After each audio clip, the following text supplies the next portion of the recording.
Bismillahirrahmanirrahim. Assalamualaikum warahmatullahi wabarakatuh. Innal hamdalillah nahmaduhu wa nasta'inuhu wa nastaghfiruh wa na'udzu billahi min syururi anfusina wa min sayyiati a'malina. Man yahdihillahu fala mudhillalah wa man yudlil fala hadiyalah. Asyhadu an la ilaha illallah wahdahu la syarikalah wa asyhadu anna Muhammadan abduhu wa rasuluh la nabiyya wa la rasula ba'da amma ba'du. Kawan-kawan sekalian yang semoga dirahmati Allah, alhamdulillah puja dan puji syukur kita panjatkan kehadirat Allah Subhanahu wa taala atas karunia-Nya pada kesempatan malam hari ini dapat kembali melanjutkan dari pembahasan serial fikih Asmaul Husna, dan insyaallah taala pada kesempatan kali ini kita akan masuk ke serial yang keempat, yakni pembahasan tentang sebagaimana poster kajian yang telah kita sebarkan, yaitu kekurangan yang berharga, yaitu dari muqaddimah kitab ini yang insyaallah penuh dengan manfaat biiznillah. Kemudian salawat dan salam tak lupa kita panjatkan kepada junjungan kita Nabi besar Muhammad sallallahu alaihi wasallam serta kepada keluarga beliau, para sahabatnya dan para umatnya hingga hari kiamat kelak. Kawan-kawan sekalian yang dirahmati Allah, kita akan langsung saja mulai dari pembukaan yang disampaikan oleh penulis di sini, yaitu Syekh Abdul Razak hafizahullah taala, yang mana pada pertemuan yang lalu kita telah sampaikan tentang bagaimana beliau, bagaimana akhlak beliau, bagaimana sifat budi pekerti beliau yang penuh dengan hikmah dan pelajaran, dan kita akan mulai memasuki dari kitab yang beliau tulis dari mukaddimahnya tersebut. Sebagaimana para ulama yang lainnya ketika memulai muqaddimah dengan mengucapkan bismillahirrahmanirrahim, ya, dengan menyebut nama Allah yang Maha Pengasih dan Maha Penyayang. Beliau memuji Allah dengan pujian-pujian yang banyak, alhamdulillah ala kulli halin wa al-mausufu bi sifatil azamati wal jalal, dan seterusnya. Segala puji bagi Allah dengan segala keadaan, zat yang tersifati dengan sifat-sifat keagungan yang kemuliaan, dan beliau juga bersalawat kepada Nabi kita yaitu Muhammad sallallahu alaihi wasallam, hamba dan utusan Allah. Beliau sebagai qudwatul ibad, kedua bagi suri tauladan bagi para hamba-hamba Allah dalam setiap perbuatan, dalam setiap perkataan, dan sallallahu wasallam wa baraka alaihi wa ala sahbihi wal al. Semoga senantiasa keberkahan tercurahkan kepada beliau, para sahabatnya, para umatnya, dan begitu pula keluarga beliau sallallahu alaihi wasallam. Kemudian kawan-kawan sekalian yang semoga dirahmati Allah, kita akan langsung lanjut kepada perkataan beliau wa ba'd, dan adapun setelahnya fahadza, adapun kitab ini majmu'un nafi'un mufidun biiznillahi azza wa jalla fi asyrafil fiqhi wa anfa'ihi fiqhu asma'il husna, syarahtu fihi aktsaru min mi'atin ismin min asma'illahil husna masbuqatan bi muqaddimatin ta'siliyatin fi fiqhi hadzal babil azim.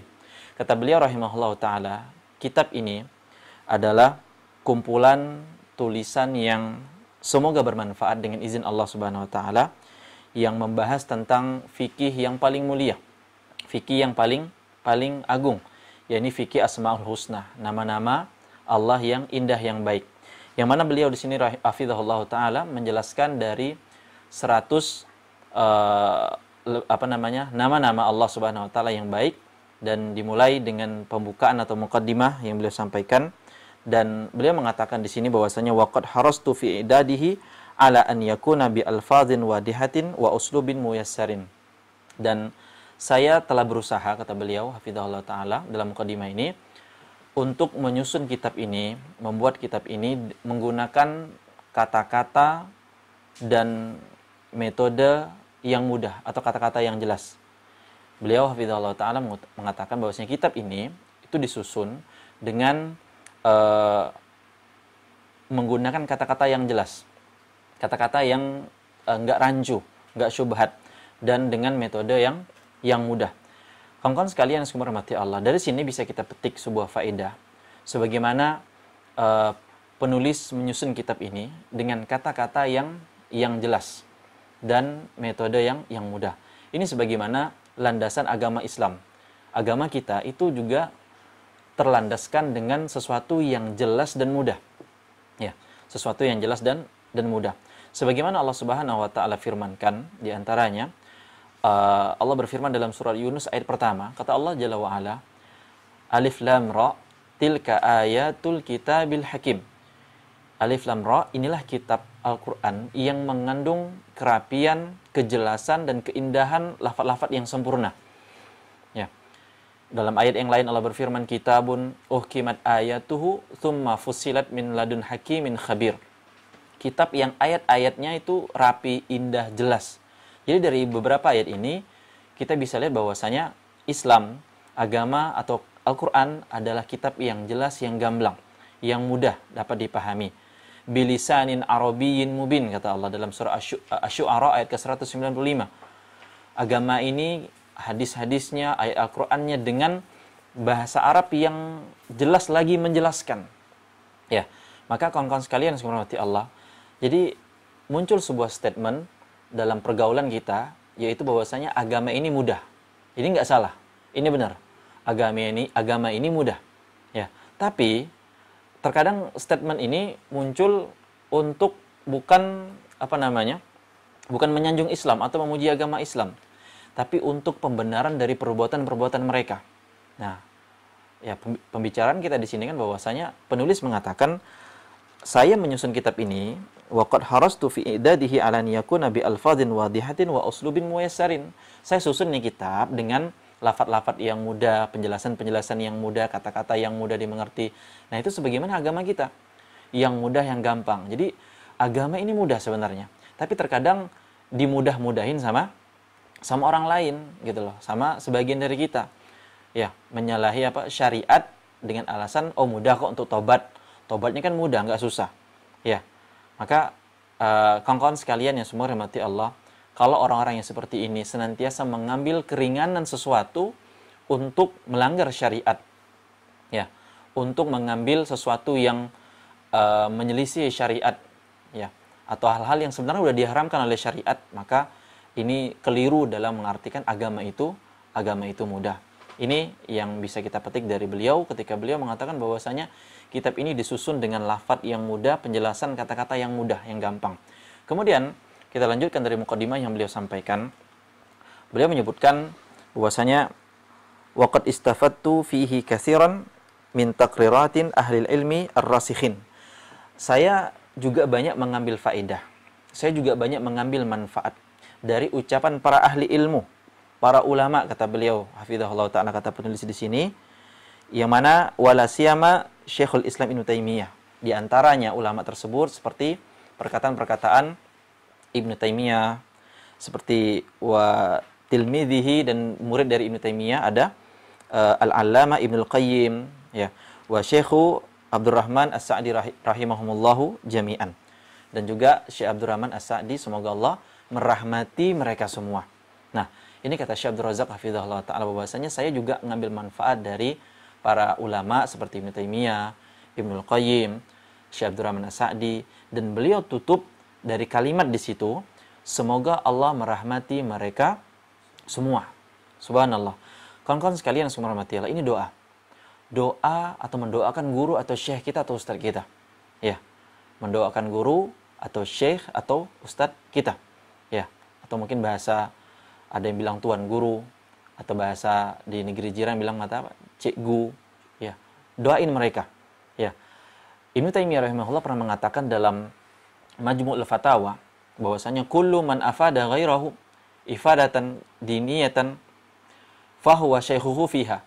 Barang siapa yang memberikan faedah kepada orang lain dengan suatu faedah agama, berhubungan masalah agama diniyah, maka dia adalah syekhnya di dalam faedah tersebut. Jadi bayangin kalau ada teman antum nge-share sesuatu, terus antum dapat faedah dari sharean tersebut, maka itu syekh antum, itu guru antum, gitu loh. Itu ustaz antum dalam faedah tersebut. Terus pantas nggak kita ngucapin jazakallahu khairan akhi, gitu loh. Makasih ya, ini faedahnya udah bermanfaat untuk saya jadi sadar, saya jadi ingat. Ya, doain. Terima kasih dan seterusnya. Dan kalau kita bayangkan betapa banyak yang kita aktif di media sosial, di Facebook, di Instagram, faedah-faedah yang berseliweran. Dapat banyak faedah. Betapa banyak syekh, ustadz, guru kita dalam faedah-faedah tersebut, yang ini kita nggak sadar. Dan kadang kita nggak ngucapin makasih, nggak ngucapin jazakallah khair, ya, nggak ngucapin kayak guru-guru atau faedah-faedah yang dari Syekh Abdul Razak ini kan ambil dari Ibnu Taimiyah, Ibnu Qayyim, Syekh Abdul Rahman As-Sa'di. Kan udah meninggal semua, beliau doain rahimahullah gitu loh. Nah, ini yang perlu kita camkan, apalagi kalau kita doakan guru-guru kita tersebut dengan doa yang mungkin guru kita nggak tahu. Ya. Atau mungkin dalilnya saya nggak saya tulis, mungkin saya doanya diam-diam aja Ustaz gitu. Ya, husnuzannya kayak gitu kan. Ingat hadis Nabi sallallahu alaihi wasallam, bahwa Nabi bersabda, da'watul mar'il muslimi li akhihi bi dhahril ghaibi mustajabatun. Doa seorang muslim yang untuk saudaranya tapi nggak dilakukan secara terang-terangan, nggak dilakukan secara sepengetahuan dari orang yang didoain, maka doanya adalah doa yang diijabah oleh Allah. Jadi doain ustadznya diam-diam aja gitu loh. Nggak usah nggak usah nampak-nampakin, ya nggak usah lebih-lebih itu misalnya. Jadi kita berhusnuzonnya seperti itu kalau kepada orang-orang yang mungkin telah memberikan faedah kepada kita.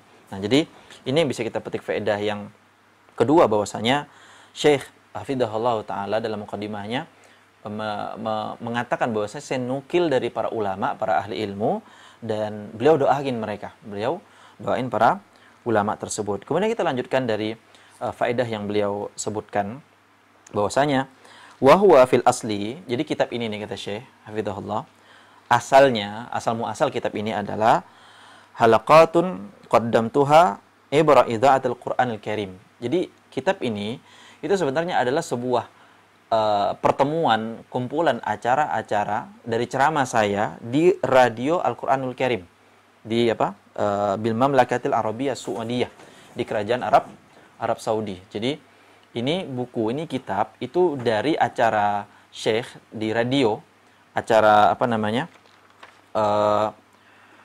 fi halaqati usbu'iyatin, acara mingguan, pekanan gitu ya. Balaghat iddata isnaini wa thamanina halaqah. Itu yang sampai pertemuan beliau itu sampai 82 kali pertemuan. Ya, kalau bisa dibilang 82 kali pekanan. Ya, acara beliau dalam salah satu radio bernama Al-Qur'anul Karim di kerajaan Arab Saudi, yang mana pertemuan itu sampai 82 kali pertemuan. Maka kawan-kawan sekalian yang semua rahmati Allah, dari sini juga kita bisa ambil faedah, kita bisa ambil pelajaran bahwasanya kalau kita muhasabah, kita renungkan kembali diri kita ini, kira-kira punya nggak kebiasaan pekanan? Nah, ya, kawan-kawan biasa punya kebiasaan pekanan nggak? Sepekan sekali, seminggu sekali tuh ngapain gitu kan? Mungkin ada yang main basket gitu kan, atau ada apa?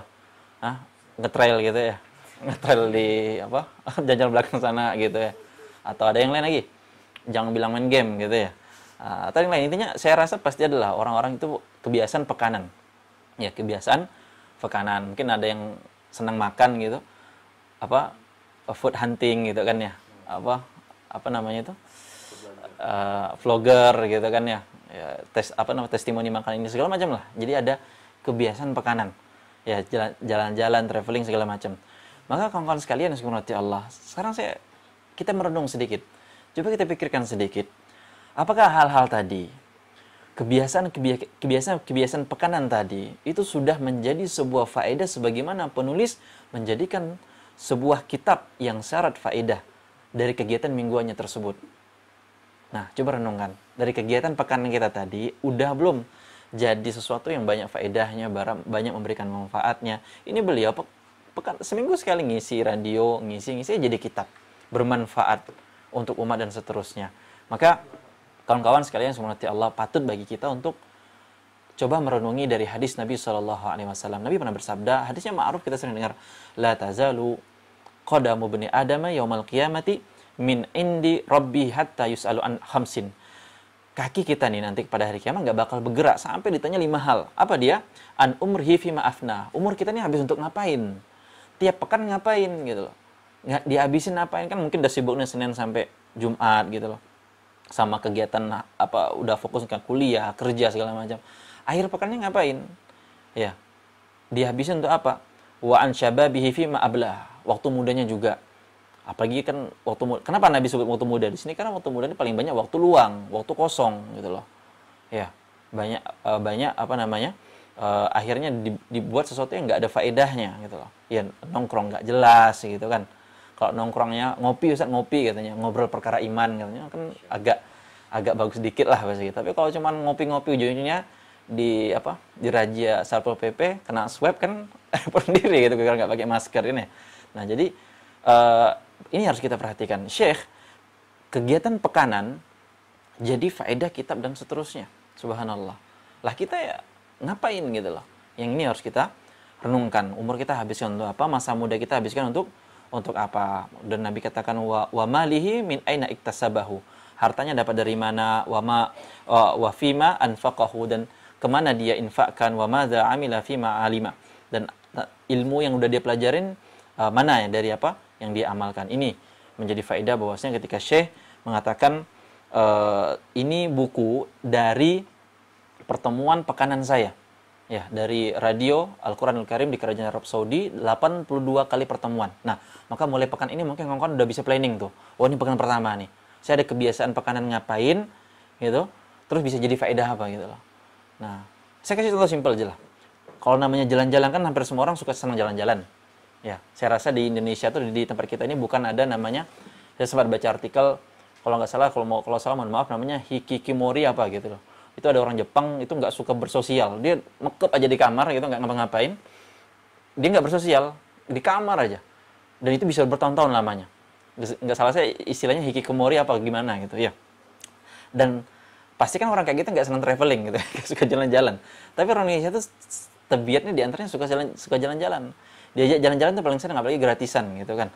Nah, jadi coba renung kawan-kawan, kalau udah diajak jalan terus ke pantai misalnya, ke pemandangan indah, pegunungan segala macam, kira-kira faedah apa bisa dapat dari situ gitu. Ya, padahal kan Allah udah suruh kita untuk senantiasa mentadaburi dari alam-alam Allah, ayat-ayat Allah, tanda-tanda kebesaran Allah, agar kita semakin takut dan semakin taat kepada Allah Subhanahu wa taala. Ini yang harus kita camkan. Pekanan ngapain aja? Ada faedahnya enggak? Ya. Kalau duniawi oke lah, mungkin ada. Tapi untuk akhirat kita ada apa enggak? Maka ini yang perlu kita renungkan. Kalau bisa adalah sekalian gitu loh. Mungkin yang main basket tadi pekanan, main futsal, trail-trailan gitu loh. Udah di hati tanamin bahwasanya jasad saya sehat, diri saya kuat, kemahiran saya untuk apa? Untuk Allah. Ya, untuk semakin taat ibadah kepada Allah dan membela agama Allah. Ini yang harus kita perhatikan. Kemudian kita lanjut dari perkataan Syekh di sini dalam mukadimahnya. Beliau melanjutkan bahwasanya hadza walastu fi hadzal babi bi farisin wala rajilin. Ya, subhanallah, ini kata Syekh hafizahullah. Inilah saya ini bukan apa-apa. Saya ini bukan ahlinya dalam yang ini yang dibahas gitu loh. Ya. Jadi beliau ini mengatakan hadza walastu fi hadzal bab bi farisin wala rajilin. Ini kitab ini kita mulai, kita susun, kita bahas, kita kaji. Saya ini bukan apa-apa. Saya bukan orang yang ahli dalam bidang ini, beliau mengatakan. Ya. Dan beliau melanjutkan wa inna mahali fihi kama qala al-qailu.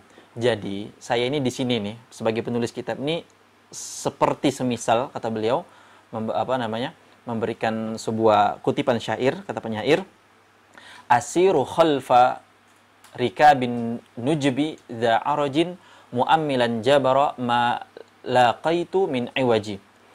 Kata beliau hafizahullah taala bahwasanya aku itu berjalan dengan kepincangan diriku di belakang para penunggang pengendara yang hebat. Dan beliau mengatakan fa in lahiktu bihim min ba'di ma sabaqu fakam li rabbis sama fin nasi min faraji. Beliau mengatakan dengan kecacatanku ini, kepincanganku ini enggak menghalangiku. Artinya aku tetap bakal berjalan, gitu loh. Beliau mengatakan, aku tetap bakal berjalan. Jika aku enggak dapat menyusul mereka, mengejar mereka, ya, beliau mengatakan, setelah mereka namanya pengendara yang hebat, pengemudi yang hebat, pasti ada di depan, gitu loh. Maka beliau mengatakan, wa in zalaltu bi faqril ardi muntaqian fama ala arajin fi dzaka min haraj. Maka berapa banyak manusia yang mendapatkan jalan keluar dari pencipta langit, itu Allah Subhanahu wa taala, jika terputus di perjalanan ini, di usaha ini, artinya saya kalah sama orang-orang yang hebat. Maka saya nggak ada dosa, kata beliau. Saya nggak ada beban, ya, atas apa? Atas kecacatan saya ini. Maksudnya beliau ini mengatakan bahwasanya saya ini penuh kekurangan, saya bukan ahli di sini. Saya ini nggak ada apa-apanya gitu loh. Ini menunjukkan ketawaduan beliau, hafizahullah taala. Saya ini pincang, saya ini cacat gitu loh. Ini banyak banyak kelirunya sebenarnya gitu loh. Saya ini nggak ada apa-apanya. Sedangkan di sana tuh ada yang lebih hebat, lebih alim, lebih faqih segala macam. Ini Syekh Abdul Razak hafizahullah taala memberikan atau mengatakan bahwasanya saya ini bukan ahlinya di bidang ini. Ya, ini pembaca, saya ini bukan ahlinya. Saya ini banyak kekurangan. Ya, saya ini orang pincang yang berjalan di belakang para penunggang yang baik. Maka kan kalau orang kita ngomong pincang, ya, itu kan pasti penuh dengan kekurangan, ada kecacatan.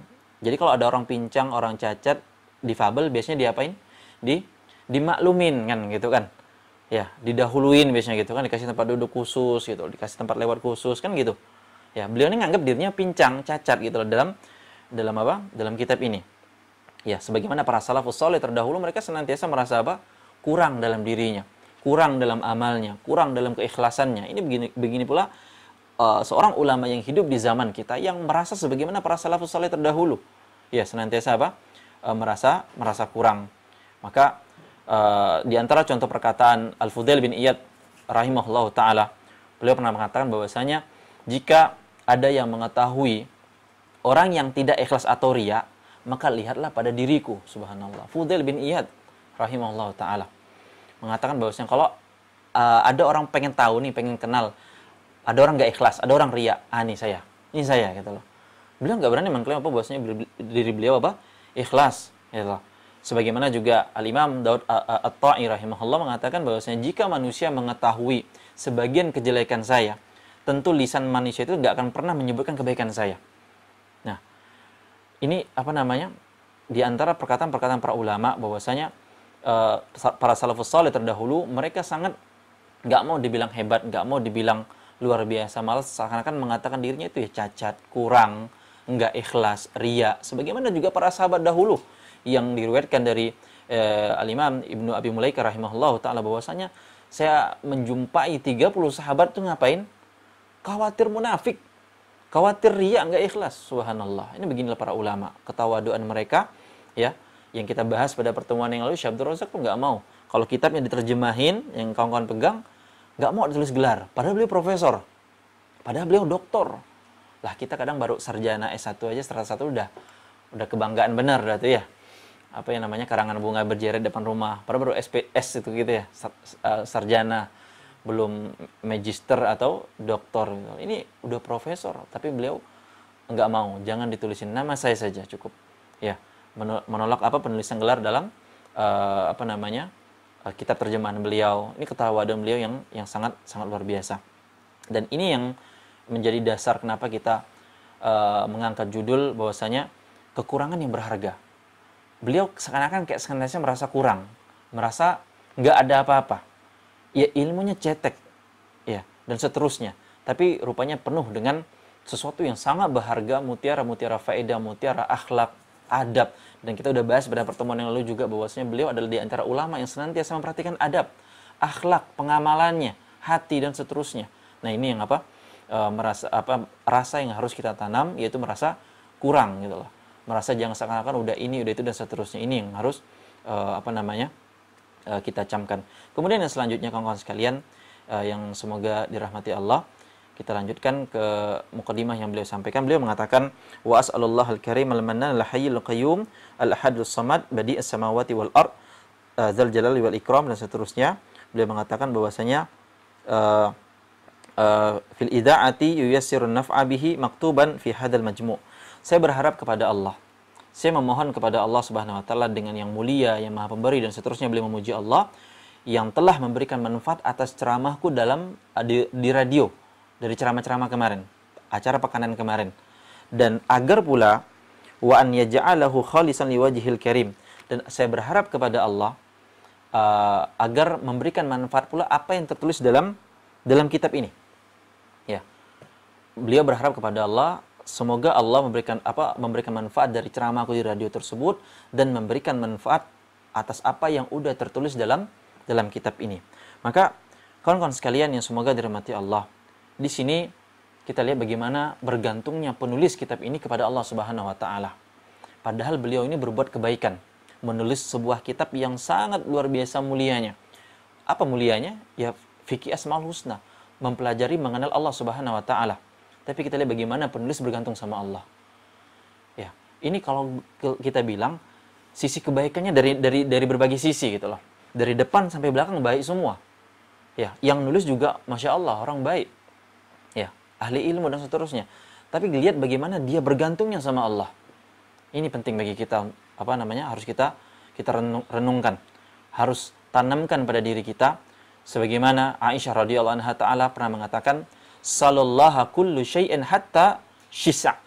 Mintalah kepada Allah bahkan ketika tali sendal Anda putus. Bayangkan kawan-kawan sekalian. Kalau orang dulu emang sering kalau ketemu tali sendal putus. Tapi suruh diminta sama Allah dalam perkara yang kayak gitu doang.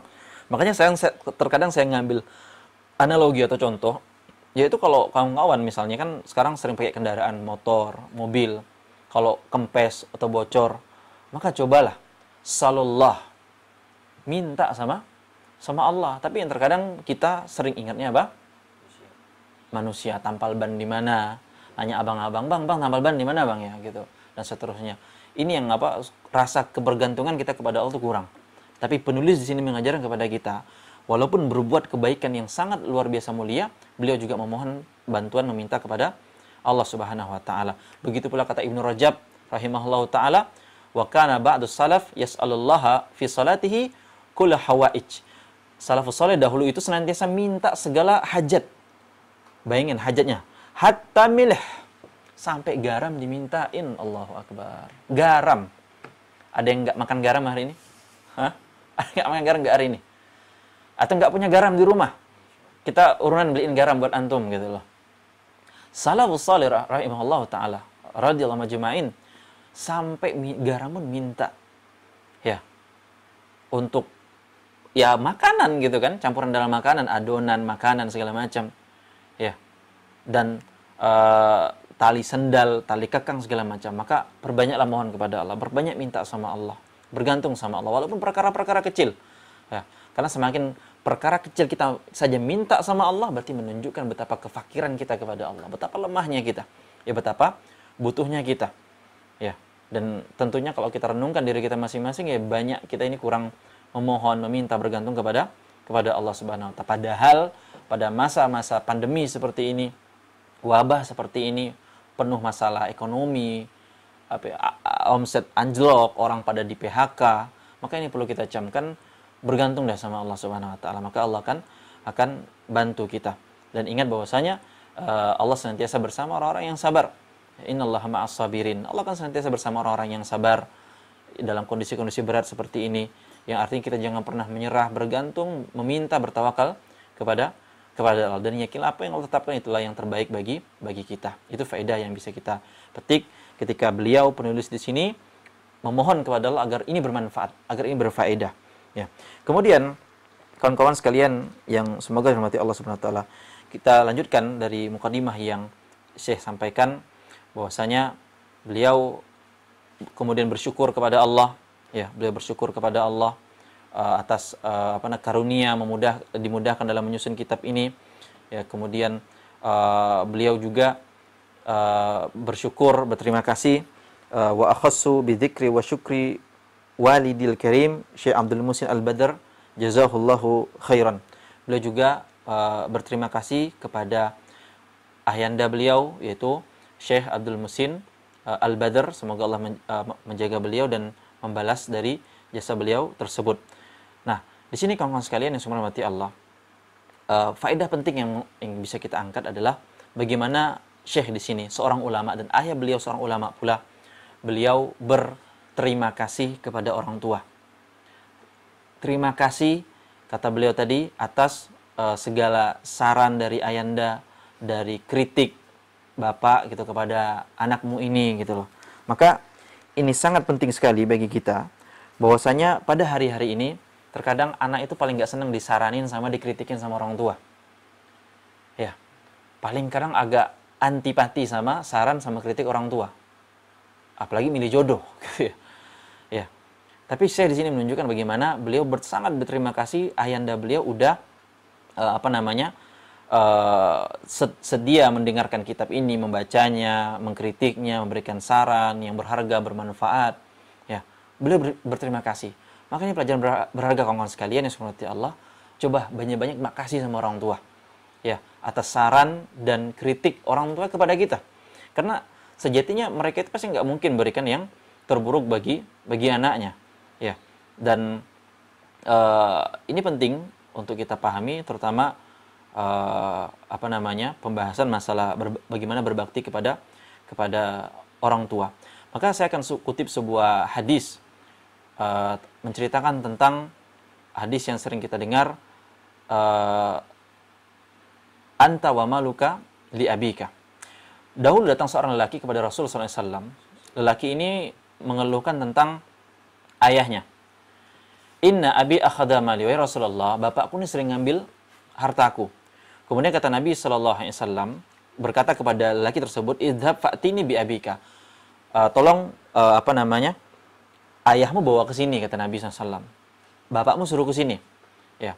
Kemudian ketika tuh anak pulang mau manggil bapaknya, ajak ketemu kepada Rasulullah SAW, maka malaikat Jibril pun datang memberikan wahyu kepada Nabi SAW. Kata Jibril alaihissalam mengatakan, wahai Muhammad, kalau orang tua dari anak ini datang, maka tanyakan kepada orang tua anak tersebut apa yang ada di benak orang tua tersebut, ya, yang ada dalam hatinya, yang dia nggak ucapkan dari lisannya, yang kita ini belum pernah dengar, ada tuh di benak dalam hatinya, kata Jibril. Tanyain deh, katanya. Kemudian falamma ja'a syekh, ketika orang tua ini datang sama anaknya kepada Nabi SAW, maka Nabi bertanya, ma balu benika yashkuka aturidu akhdamalahu. Wahai bapak, orang tua, anakmu ini ngadu sama saya. Dia bilang bahwasanya bapak ini ngambil harta anaknya, katanya gitu. Maka orang tua itu berkata, salhu ya Rasulullah, tanyain aja dah sama anak saya Rasulullah. Hal anfiqhu illa ala ihda ammatihi au khalatihi au ala nafsi. Apakah saya minta duit dia, uang dia itu untuk diriku pribadi atau untuk salah satu bibinya? Ya, maksudnya orang tuanya ini ngambil duit anaknya untuk ngasihin bibinya, mungkin kesusahan segala macam. Maka Nabi SAW mengatakan, da'na min hadza. Yaudah, lupain itu. Nabi nggak mau bahas masalah ngambil duit tadi. Maka Nabi mengatakan, akhbirna an syai'in qultahu fi nafsika ma sami'at uzunak. Tolong kabarkan kepada aku tentang sesuatu yang ada dalam hati bapak yang belum terdengar oleh telinga nih. Bapak ini pasti ada unek-unek gitu loh. Tolong sampaikan Pak, kata Nabi SAW. Maka faqala syekh, bapak ini mengatakan, wallahi ya Rasulullah, ma yazalullahu yaziduna bika yaqinan. Demi Allah, saya makin yakin engkau ini Rasul. Saya ini punya unek-unek, kata bapak tersebut. Tapi engkau tahu bahwasanya punya unek-unek nih, maka bakal saya katakan, kata orang tua tersebut. Maka orang tua ini memulai mengatakan, Qul wa ana asma. Kata Nabi SAW, katain deh, saya dengar, kami simak, kata Nabi SAW. Maka orang tua ini mengatakan, ghadautuka mauludan wa muntuka yafi'an. Wahai anakku, aku mengasuh engkau dari lahir. Aku memelihara engkau dari kecil. Kebutuhan kau segala remaja aku penuhi. Semua jeripayahku engkau minum, engkau reguk sepuasmu. Ini kata orang bapak tersebut. Ketika anaknya yang ngadu ke Rasul bahwasanya bapaknya ngambil harta anaknya. Idza lailatun dhafatat bisukmi lam abit lisukmika illa sahiran atammalu. Bila engkau sakit pada malam hari wahai anakku, aku enggak bisa tidur, aku gelisah karena sedih khawatir atas kesakitanmu. Kemudian kata orang tua ini, ka'anni anal matruku duna billadzi turiqat bihi duni fa aina yatahmalu. Seakan-akan akulah yang sakit, kata bapaknya, padahal anaknya yang sakit. Bukan engkau yang sakit wahai anakku. Maka kedua mataku tak kuasa mengalirkan air mata.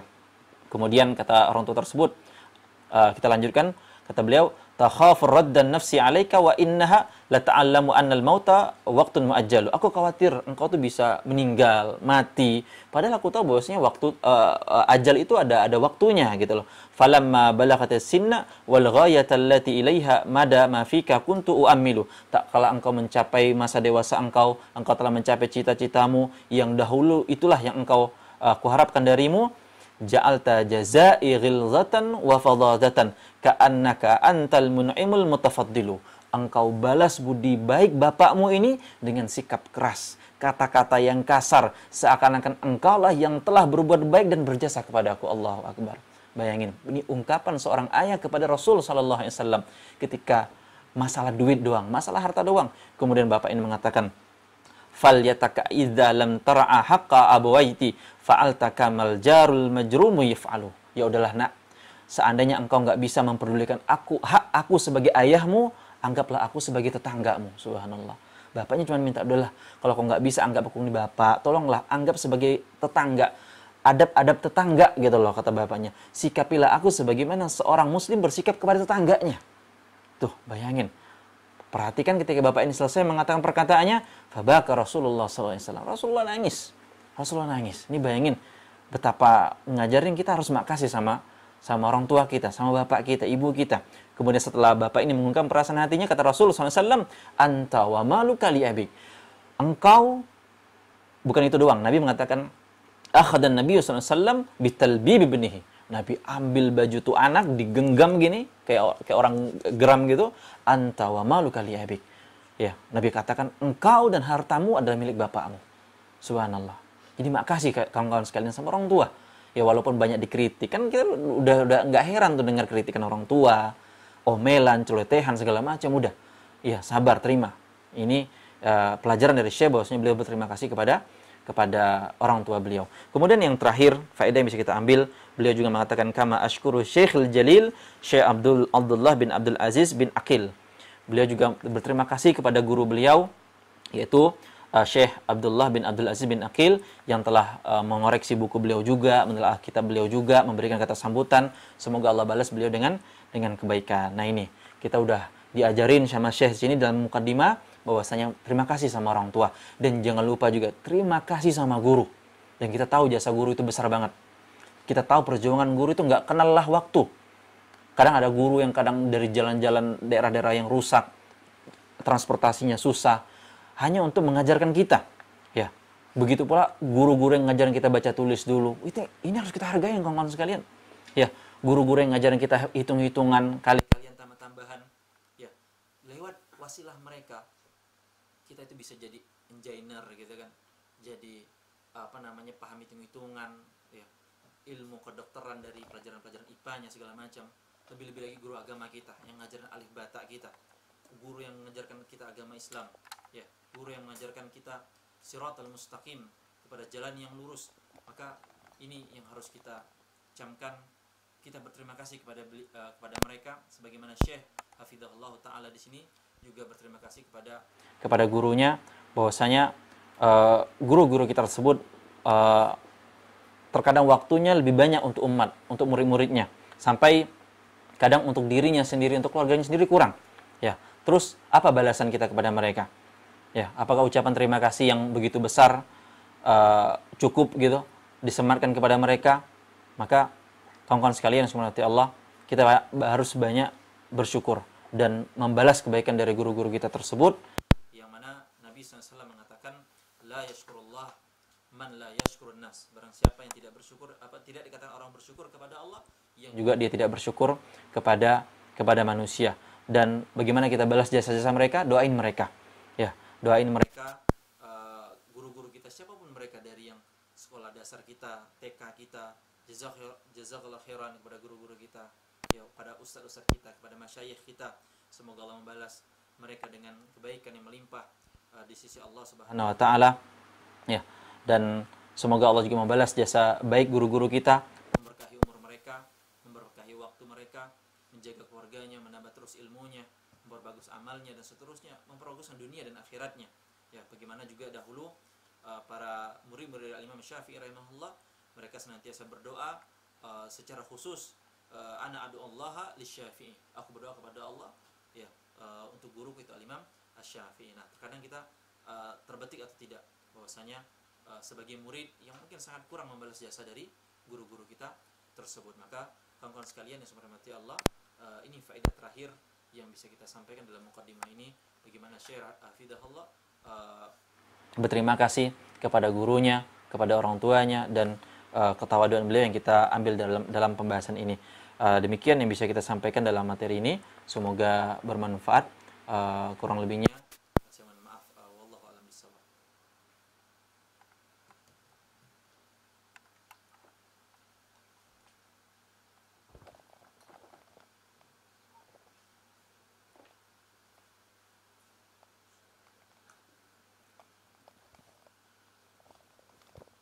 Nah, bismillah, alhamdulillah, wassalatu wassalamu rasulillah, ma ba'd. Pertanyaan yang kami baca yang pertama ini adalah Afan Ustaz, terkait perkataan Ibnu Taimiyah tentang siapa yang memberikan faedah maka dia adalah guru kalian. Dan misalnya di sosmed para desainer mengambil perkataan seorang ulama, beliau membuat desain lalu share, ternyata perkataan tadi mengena ke kita. Selain ulama tadi yang membuat perkataan tersebut, apakah si desainer juga termasuk guru kita? Nah, secara nggak langsung dia juga termasuk dari yang memberikan faedah kepada kita, karena perkataan Ibnu Taimiyah ini udah masuk bahwasanya barang siapa memberikan faedah dalam hal diniyah, itu guru anda, itu syekh anda, itu ustaz anda secara nggak langsung. Tapi nggak mesti anda manggil ustaz segala macam atau syekh, tapi paling nggak hargain ya. Nggak hargain sekarang kan simple banget, anda mungkin kasih jempol gitu ya, kasih like gitu loh, kasih share atau komen jazakallahu khairan akhi, ya terima kasih akhi atas apa postingannya manfaat faedah. Susah kan? Enggak gitu loh. Ini yang harus kita camkan. Jadi orang-orang yang berjuang ya di balik kamera gitu kan, misalnya mungkin udah ngupload, ngedit gitu kan, sampai mungkin prosesor laptopnya juga bekerja keras gitu kan, misalnya kan ya hal-hal kayak gitu ya harus diucapin makasih gitu kan ya, karena secara langsung mungkin nggak guru, tapi mereka juga berjuang dalam memberikan faedah atau manfaat. Wallahu a'lam bishawab. Kemudian yang kedua, gimana cara melatih rasa bergantung kepada Allah? Terkadang mungkin setelah dengar kajian ini kita jadi orang yang sedikit bergantung kepada Allah, tapi terkadang semakin lama makin lupa untuk sedikit-sedikit minta kepada Allah. Bagaimana agar istiqomah Ustaz? Nah, di antara yang bisa saya sampaikan atau saya sarankan adalah perbanyak zikrullah. Perbanyak zikrullah. Jika zikrullah sudah menjadi kebiasaan lisan kita, maka akan mudah, dikit-dikit kita akan meminta bantuan atau pertolongan kepada Allah Subhanahu wa taala. Maka saran saya satu saja untuk singkatnya, yaitu coba rutinkan zikir ya, paling enggak istighfar, ucapan-ucapan kalimat-kalimat yang mulia. Insya Allah kalau Anda udah biasa berzikir, dan saya rasa biasanya kalau orang yang susah menggantung diri kepada Allah, yang mungkin kurang zikir, mungkin zikirnya cuma ngandelin zikir pagi petang, ya udah bener, cuman kurang gitu loh. Kalau bisa jadikan setiap detik kita itu ya dengan zikir, insya Allah ini akan melatih kita ingat dan minta tolong kepada Allah Subhanahu wa taala. Wallahu a'lam bishawab. Nah, pertanyaannya bagaimana sih supaya kita bisa sabar dengan orang tua yang suka marah-marah dengan kita, pakainya termasuk ujian. Nah, ini pertanyaan terakhir ya, jazakumullah khairan. Bagaimana bisa sabar? Ya sabar harus dilatih gitu loh. Sabar harus dilatih, ya, disabarin. Makanya Allah berfirman di ayat terakhir di surah Al-Imran, isbiru wasabiru, ya, dan bersabarlah kata Allah, dan kuatkanlah sabar gitu loh. Berarti menunjukkan apa? Sabar itu harus dikuat-kuatin gitu loh. Kadang kan orang sabar tuh sabar ngelus dada, emang harus dikuat-kuatin. Temannya yang suruh sabar ngelus dada belakangnya sabar gitu kan, emang harus dikuat-kuatin. Ya harus dikuat-kuatin. Masalah ujian nggak ujian, kembali kepada kita menyikapinya ya. Terkadang bagi orang pinter nih ya, biasanya kalau di kelas di kampus soal tuh susah banget, tapi bagi dia ujian emang nggak, ya Allah ini gitu loh, enteng banget tuh, nggak ujian bagi dia. Pengalaman saya ketemu orang pinter tuh biasanya kalau ketemu ujian soalnya susah-susah, anggapan yang lain gitu loh, bagi dia mudah banget dah gitu. Ini nggak ujian gitu loh ya, ini nggak ujian gitu. Nah begitu pula kalau kita udah paham konsep hidup, konsep ngadepin orang tua, insya Allah orang tua mau marah-marah, mau ngomel-ngomel, salah dikit aja udah ngomongnya sejam gitu kan, itu nggak ujian dah, insya Allah. Itu sebuah nikmat gitu, dan akan dirindukan kalau udah nggak ada. Beneran bakal dirindukan kalau udah nggak ada. Ya biasanya kalau udah orang tuanya meninggal, yang dulunya sering ngomel, sedih hanya. Ya Allah, dulu ada yang sering kadang ngomel, ngeluh apa ini itu segala macam, sekarang nggak ada. Nggak usah, nikmatin aja. Itu bagian dari hidup, agar hidup antum menjadi lebih hidup gitu loh ya. Kalau hidup kayaknya pentantangan, kalau hidup antum kayak keluarga kerajaan yang mau gitu loh oh semua kejaga, ketata kerapi-rapian segala macam. Nah, sampai yang apa namanya yang di kerajaan Inggris itu yang keluar ya nggak salah, calon pangeran, calon rajanya itu, karena nggak kuat dengan kehidupan kayak rapi banget hidupnya dari A sampai Z gitu loh, nggak ada boleh marah-marah, ngomongnya harus ada tata keramanya gitu. Ya hidup kita yang warna-warni ini kita syukuri, kita nikmati, ya sabar, dikuat-kuatin sabarnya, ya perbanyak juga zikir, insya Allah membantu kita untuk senantiasa sabar. Ya itu yang bisa saya jawab, semoga bermanfaat. Wallahu a'lam bishawab. Demikian kita cukupkan dengan doa kafaratul majelis. Subhanakallahumma bihamdika asyhadu an la ilaha illa anta astaghfiruka wa atubu ilaik. Assalamualaikum warahmatullahi wabarakatuh. Waalaikumsalam warahmatullahi wabarakatuh.